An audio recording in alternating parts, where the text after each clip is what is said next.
Hello friends, welcome to R V tailoring and aari embroidery. ಇವತ್ತಿನ ವಿಡಿಯೋದಲ್ಲಿ ನಾನು ಒಂದು ಮೋಟಿವೇಶನಲ್ ವಿಡಿಯೋ ಆಗಿರುತ್ತೆ, ಜೊತೆಗೆ ರಿಕ್ವೆಸ್ಟೆಡ್ ವಿಡಿಯೋ ಅಂತಲೂ ಹೇಳ್ಬೋದು. ಯಾಕೆ ಅಂತಂದರೆ ನಿನ್ನೆ ಹಾಕಿದ ವಿಡಿಯೋದಲ್ಲಿ ಒಬ್ಬರು ಕಮೆಂಟ್ ಮಾಡಿದರು, ನನಗೆ ಕುಚ್ಚಾಕೋದಕ್ಕೆ ಮತ್ತು ಫಾಲ್ ಹಾಕೋದಕ್ಕೆ ಸ್ಟಿಚಿಂಗ್ ಎಲ್ಲ ಬರುತ್ತೆ, ಆದರೆ ಬಿಸ್ನೆಸ್ಸನ್ನು ಹೇಗೆ ಬಿಲ್ಡ್ ಮಾಡೋದು ಅಂತ.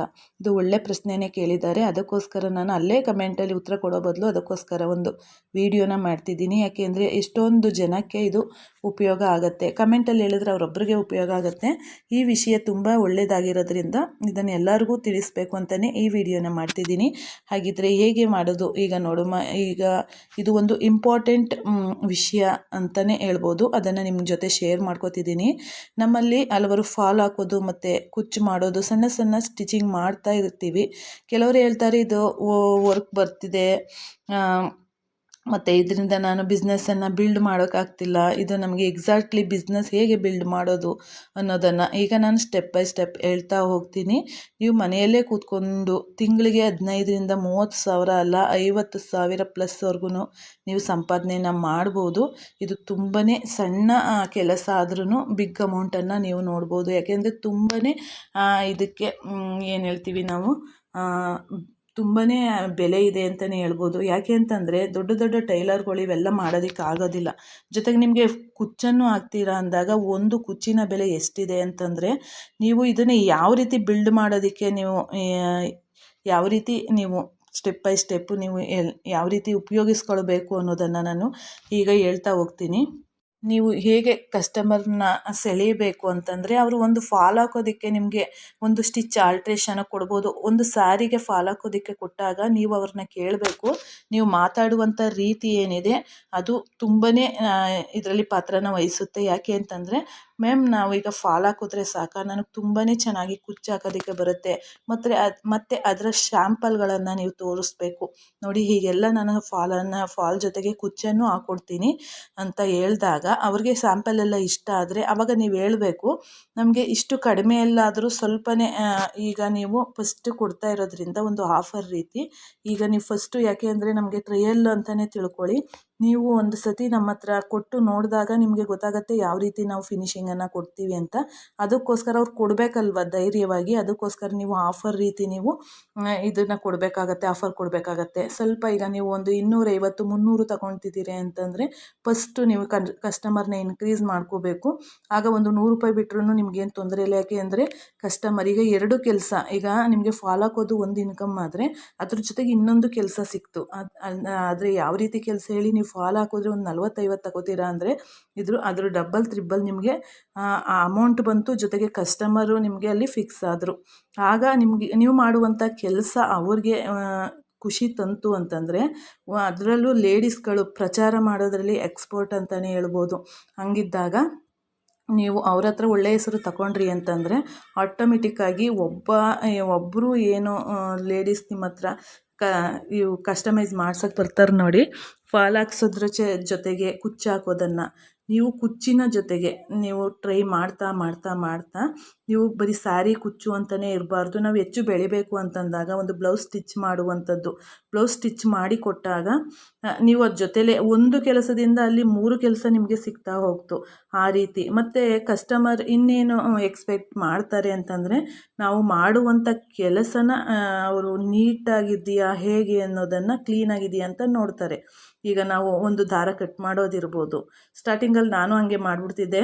ನೀಟಾಗಿ ಸ್ಟಿಚ್ ಮಾಡಿದ್ರೂ ಅಲ್ಲಿ ಸುತ್ತ ಏನು ದಾರ ಬರ್ತು ಅದನ್ನು ಕಟ್ ಮಾಡೋದ್ರಲ್ಲಿ ತಪ್ಪು ಮಾಡ್ತಿದ್ದೆ. ಈ ರೀತಿ ಎಲ್ಲ ಕಸ್ಟಮರಿಂದನೇ ನಾನು ತಿದ್ಕೊಂಡಿದ್ದೀನಿ. ನೋಡಿ ಈ ರೀತಿ ನೀವೆಲ್ಲ ಸ್ಟಿಚ್ ಮಾಡ್ತೀರಾ, ಸ್ಟಾರ್ಟಿಂಗಲ್ಲಿ ಎಲ್ಲರಿಗೂ ಈ ತಪ್ಪು ಆಗುತ್ತೆ, ಆ ರೀತಿ ಮಾಡ್ಕೋಬೇಡಿ. ಮತ್ತು ಫಿನಿಶಿಂಗ್ ಕ್ಲೀನಾಗಿದೆಯಾ ಅನ್ನೋದನ್ನು ನೋಡ್ತಾರೆ. ಜೊತೆಗೆ ಟೈಮ್ ಮ್ಯಾನೇಜ್ಮೆಂಟ್ ಏನಿದೆ ತುಂಬಾ ಮುಖ್ಯ. ಇಂಟ್ರೆಸ್ಟ್ ಇದ್ದರೆ ಟೈಮ್ ಮ್ಯಾನೇಜ್ಮೆಂಟ್ ಹೇಗೆ ಮಾಡೋದು ಅಂತ ಮುಂದಿನ ವಿಡಿಯೋದಲ್ಲಿ ಹೇಳ್ಕೊಡ್ತೀನಿ. ನೀವು ಕಮೆಂಟಲ್ಲಿ ತಿಳಿಸಿದ್ರೆ ಖಂಡಿತ ಹೇಳ್ಕೊಡ್ತೀನಿ.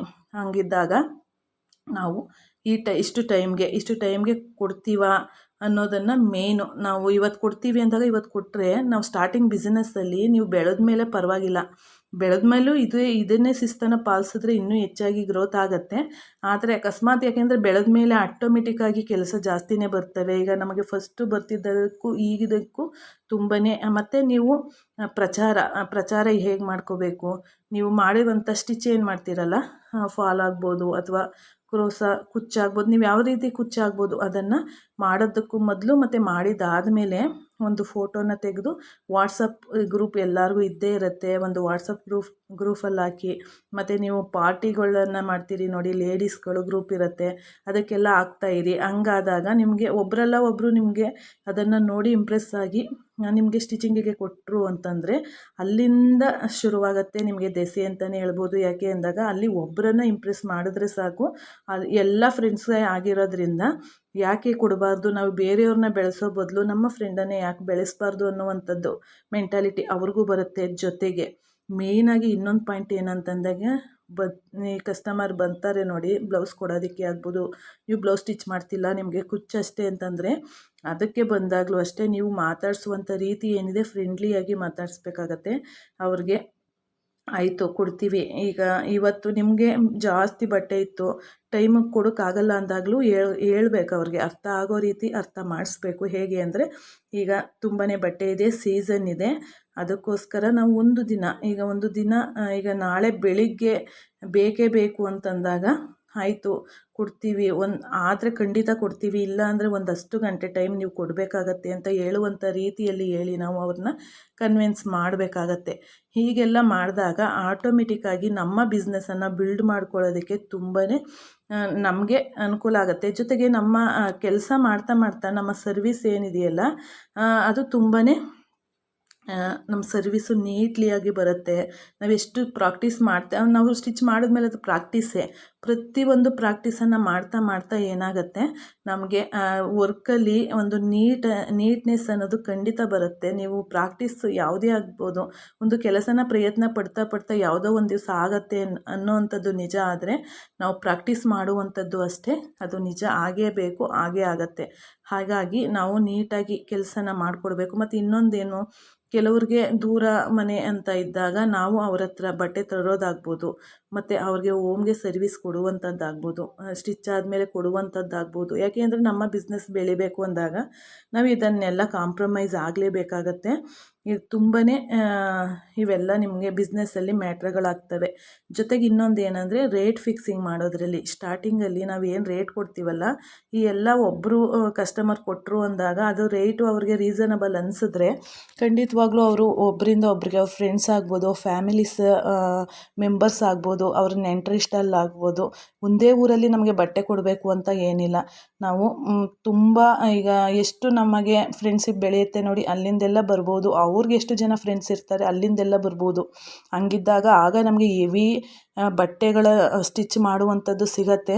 ಅಂಥ ಟೈಮಲ್ಲಿ ನೀವು ಈ ಸ್ಟಾರ್ಟಿಂಗ್ ಏನು ಪೀರಿಯಡ್ಸ್ ಇದೆಯಲ್ಲ ಅಂಥ ಟೈಮಲ್ಲಿ ನೀವು ನೋಡಿಕೊಂಡು ರೇಟನ್ನು ಫಿಕ್ಸ್ ಮಾಡಬೇಕಾಗತ್ತೆ. ಧನ್ಯವಾದಗಳು.